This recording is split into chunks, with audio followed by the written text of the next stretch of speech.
પ્રશ્ન લખવામાં કે તાત્કાલિક ધોરણે ભરતી કરવામાં આવશે। આ તાત્કાલિક શબ્દ 1 વર્ષ 2 વર્ષ 3 મહિના 2 મહિના જો સરકાર ધારે તો 3 મહિનામાં પણ ભરતી કરી શકે અને આ પશુ દવાખાનામાં ડૉક્ટરોની નિમણૂક કરી શકે અને તેમને ગાયોને અને પશુઓને સારવાર મળી શકે। પણ સરકાર અમને એવું લાગી રહ્યું છે કે સરકાર છે એ કોન્ટ્રાક્ટ પદ્ધતિ ઉપર જવા માગતી હોય છે અને આ કોન્ટ્રાક્ટ પદ્ધતિ છે તે એમના મળતિયા કે એમના પાર્ટીના લોકોને દેવા માગતી હોય છે। ગુજરાત વિધાનસભામાં હાલ બજેટ સત્ર ચાલી રહ્યું છે અને આ બજેટ સત્રમાં વિપક્ષ છે તે સરકારને પ્રશ્નોત્તરી કાળ દરમિયાન કેટલાક સવાલ પૂછતી હોય છે, સામે પક્ષે સરકાર છે તે આ પ્રશ્નોનો જવાબ આપતું હોય છે। ત્યારે આવો જ સવાલ છે તે કોંગ્રેસના ધારાસભ્ય વિમલ ચુડાસમા દ્વારા પૂછવામાં આવ્યો હતો।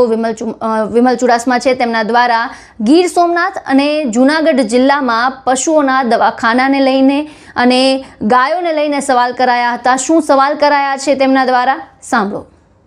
આજે પ્રશ્નોત્તરીમાં મારો પ્રશ્ન નંબર 16 હતો ત્યારે મેં પૂછવામાં આવ્યું કે ગીર સોમનાથ જિલ્લા અને જૂનાગઢ જિલ્લામાં જે પશુ દવાખાનું આવેલું છે તેમાં મંજૂર થયેલું મેકમ કેટલું અને તે જગ્યાઓ ક્યારે ભરવામાં આવશે અને કેટલી જગ્યાઓ ખાલી છે।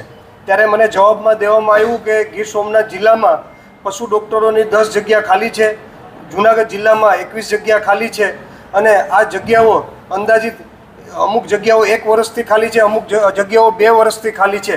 ત્યારે ખાસ કરીને આ 2 વર્ષથી પશુ ડૉક્ટરોની જગ્યા ભરવામાં નથી આવી અને એના કારણે આજે પશુઓને સારવાર નથી મળતી। ત્યારે હું ખાસ કરીને સરકારને પૂછવા માગું છું કે આજે રસ્તા ઉપર મારી ગાય માતાઓ રખડી રહી છે અને જ્યારે એ પ્લાસ્ટિક ખાઈને જીવી રહી છે અને જ્યારે પ્લાસ્ટિક ખાઈને એમને બીમાર પડે તો આજે આ ગુજરાત રાજ્યમાં પશુ દવાખાનામાં ડૉક્ટરો સારવાર માટે નથી, 1-2 વર્ષથી સારવાર માટે નથી। ત્યારે મેં પૂછવામાં આવ્યું કે આની ભરતી ક્યારે કરવામાં આવશે।